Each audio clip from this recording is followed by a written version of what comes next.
guys, welcome back to Food Prep Guide. We are back today with another recipe roundup of common store-bought items that we're going to go ahead and make homemade ourselves to save money and to know exactly what's in our food. We live in a day where it's getting kind of questionable to know what's in our food and be able to pronounce what's in our food.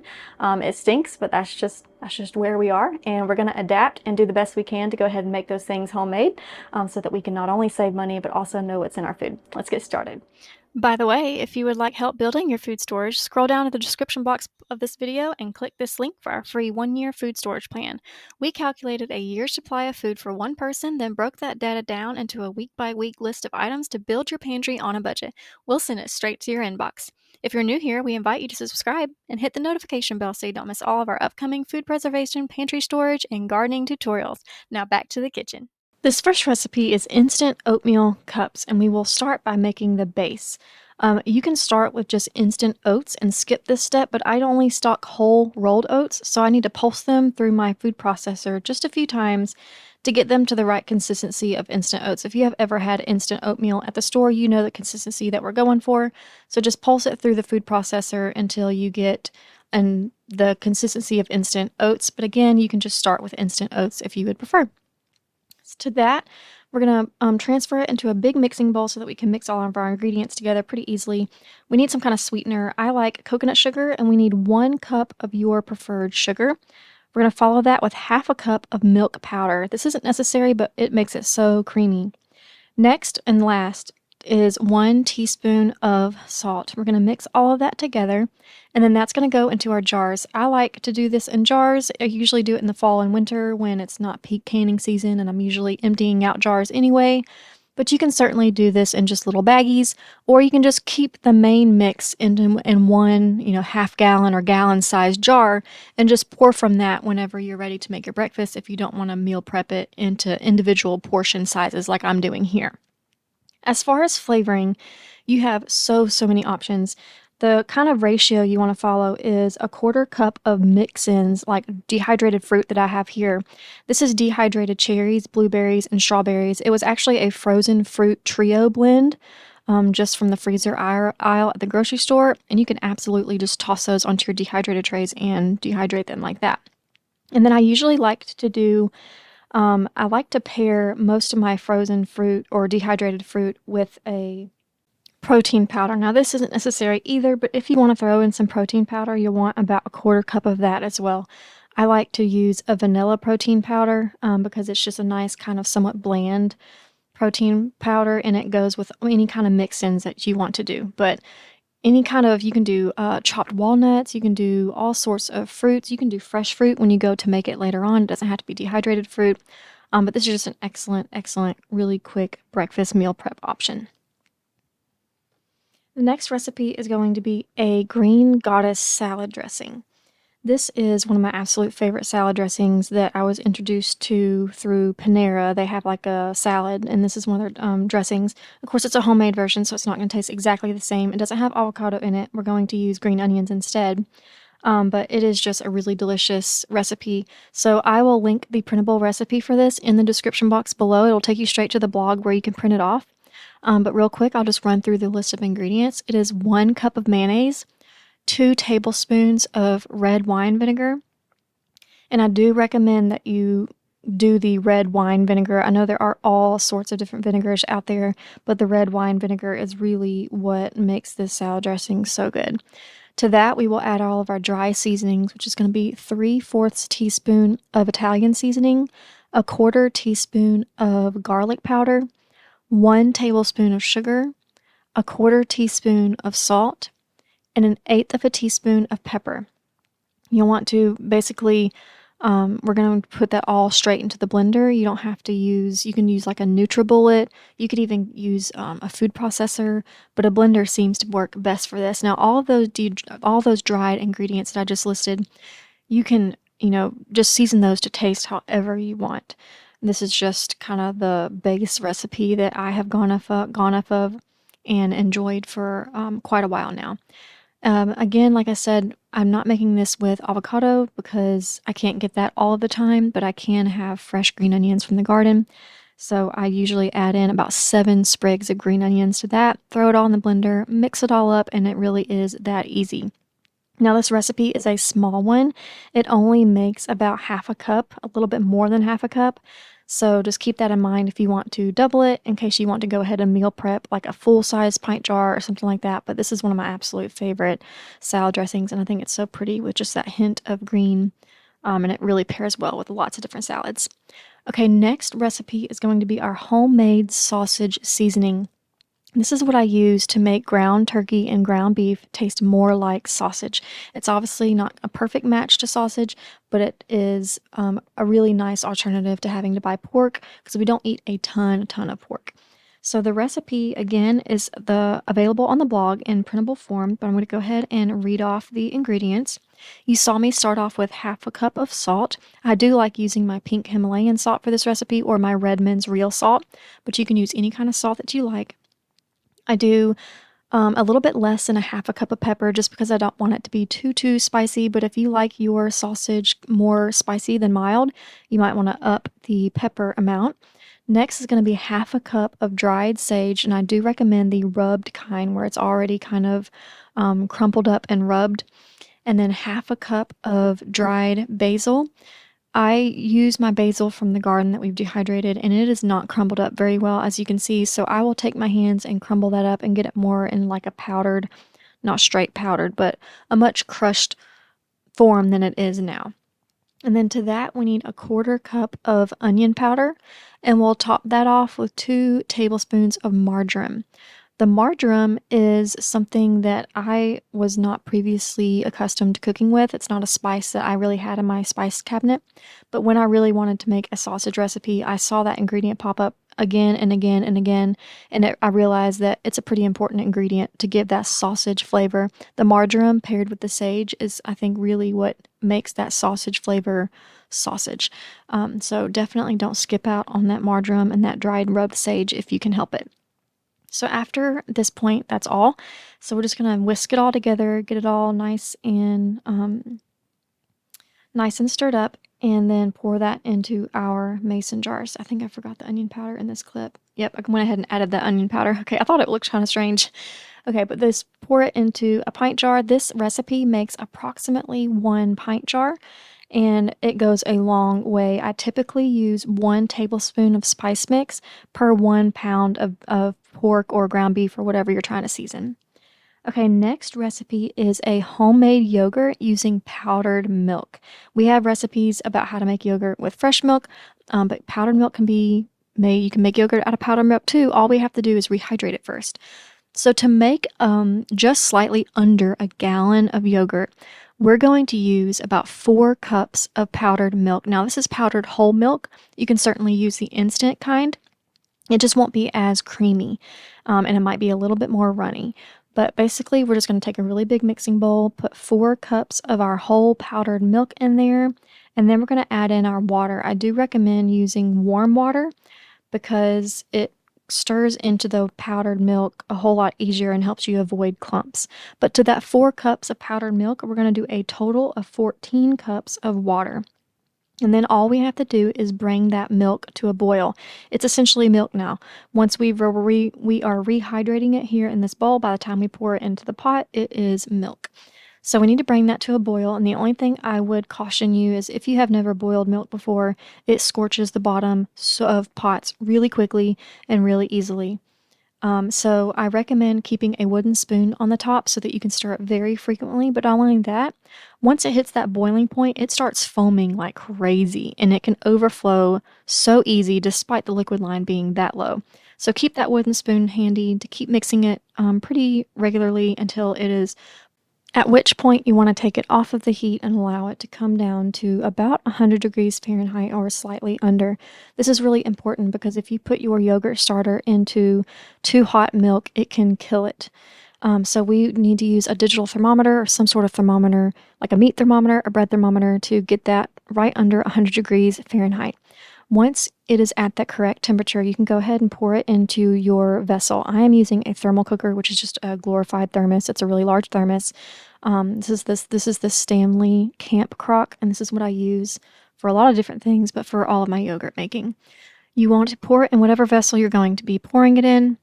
At this point, if you know how to make yogurt, you can make yogurt using your process. You don't have to use a thermal cooker. But if you're interested in that, I will link the video below on thermal cooker yogurt. But at this point, you're ready to add your starter. You can add live cultures via yogurt from the grocery store, or you can purchase like dehydrated yogurt cultures online, whatever kind of starter that you want. I just like to purchase whole milk. Sometimes I do whole Greek yogurt, but normally it's just regular whole plain milk yogurt at the grocery store, and I will typically do about 2 tablespoons. I don't measure. I just get, sometimes it's more like a quarter cup, as you can see here. The size is really not very important. You don't want too little and you don't want a ton, but somewhere in that quarter cup range, 3 tablespoons, quarter cup, somewhere in that range is where I usually try to strive for. Mix it in there really good, get it all nice and incorporated. I usually use a whisk. This time I just use my spatula. But then your yogurt is ready to sit for about 12 hours. In this thermal cooker, I just set it on my countertop, and I usually do it in the afternoon and I let it go overnight and transfer it to the fridge in the morning. Once that's in the fridge in the morning, I let it chill for a few hours, and then it's ready to serve. So I wanted to open this up and just give you a peek so you can see what it looks like, the consistency of powdered milk yogurt. It's not as thick as something as like a Greek yogurt from the store, but as you will see, it is plenty thick enough, and it is most certainly yogurt. It does have that layer of whey at the top, but just scoot that to the side, and you can see that it's not super thin at all, but it's not Greek yogurt either. Okay, next recipe is tomato sauce, starting with tomato powder. We need to start with 1/3 cup of tomato powder and then add 1 cup of warm water to that powder. Warm water just mixes easier and helps prevent clumps than cold water. But that is it, y'all. Just tomato powder and water, you can make sauce. This is one of the reasons why I have ditched tomato paste and tomato sauce and all that, and I just keep tomato powder on hand because I can make all of those products with just tomato powder, and it just depends on how much water that you add to it. Those measurements I just gave you make about 1 cup of tomato sauce, or an 8-ounce can. And as you can see, and you can make it as thick or as thin as you like, adjusting the water. This next recipe is homemade Alfredo sauce. We're going to start with a basic roux, which means we're going to start with 2 tablespoons of butter and let that get melted in our pan, get it nice and bubbly. And then we're going to go ahead and add in our milk. You can do your flour first, but as you can see here, I went a little bit out of order, and it's fine. The end product is the same, but 1 cup of milk into your buttermilk mixture, and then I went ahead and added my flour, 2 tablespoons of flour. So the ratio is 2 tablespoons of butter, 2 tablespoons of flour, and 1 cup of milk. We're going to bring all of that to a nice simmer until it's nice and bubbly, getting a little bit thickened up, and then we're going to go ahead and start seasoning it and flavoring it. Alfredo is made with Parmesan. You can absolutely use fresh Parmesan cheese. That would certainly be better than this dried Parmesan, but that's all I had on hand for this when I was filming this recipe, so I just used the dried Parmesan. That is going to give us our classic Alfredo flavor. But now we want to move into the spices, and this is something that you can just do to taste. Do it however you like. Typically, it's going to be a blend of salt, pepper. I usually just sprinkle a little bit of pepper, just enough to where I can see a kind of even, very light layer of pepper flakes across the surface. And then I just sprinkle in some garlic powder and some onion powder. And this is just to taste. And I usually top it off with a little bit of salt. Every now and then I will put in a little pinch of Italian seasoning as well. But again, this is just to flavor it however you like. I do salt, pepper, onion powder, and garlic powder. And here it is. This recipe makes a very full 1 cup. As you can see here, I almost overflowed. In fact, I think I did have a little bit extra in that pot, so it probably makes a little bit more than 1 cup. But this is something that you will need to stir in or store in your refrigerator and enjoy within about a week. This isn't something that we can because it's not considered safe to can dairy or thickeners such as flour. So definitely store this in your refrigerator. I usually, this isn't something I meal prep. I will just make it whenever we need Alfredo sauce. And we actually like this on pizza and pasta, of course. Okay, next recipe is our sweet quick bread master mix. So what this is one master mix to make all of our pumpkin breads, like a chocolate chip shortbread, and I've even started playing around with making muffins using this, and it works fantastic. So the base recipe, again, this is something that we have printable on the blog, so I will link the link down in the description box. But the base recipe is 2 1/4 cup of flour, 1.5 cups of sugar, 1 tablespoon of baking powder, half a teaspoon of salt, and 2 teaspoons of either cinnamon or pumpkin pie spice. I almost always opt for the pumpkin pie spice because it has some of that nutmeg and clove, and it's just so good, and it really complements a lot of the quick breads that we usually make anyway, so I usually opt for the pumpkin pie spice, but if I'm out, I will use cinnamon as you see here. This is something that I meal prep, and so I'm often doing 4 to 6 jars at a time. And that usually gets me a 4 to 6 month supply. We usually only make this about once a month. It just depends on how often we have a little sweet tooth or want a nice sweet treat. But when you go to make up this mix, you will just open your jar, plop it into a bowl, and you will add 1.5 cups of milk, 3 eggs, 6 tablespoons of coconut oil. You can use, vegetable oil, whatever you want. I always stick to coconut oil, and 1 teaspoon of vanilla extract. Mix that all together, and then you add whatever mix-ins you want. You can do chocolate chips. You can do pumpkin puree for pumpkin bread. You can do mashed bananas for banana bread. You can just do chopped walnuts and cranberries for a cranberry walnut bread. I mean, this can turn into so many things, which is one of the reasons why I like to meal prep it in 4 to 6 jars. So I have it on my shelf for lots of different things. It's really great to have on hand when you have company coming over and want to give them a sweet treat while they're there. Okay, next is our rice in a jar. This is going to be like a homemade Knorr rice, and or rice-a-roni, like if you've ever had like their traditional flavor, which is going to be a chickeny flavor, that's kind of what we are going for here. And I like to meal prep several of these jars at a time. You can certainly do these in baggies so that you can rinse your rice first, or you can use instant rice, which is already cooked and then dehydrated, so you would have that opportunity to rinse the rice then as well. So there's just some options here, but basically we need to start with 2 cups of rice. And then for our flavorings, the main ingredient in this recipe is going to be the chicken broth powder or bouillon.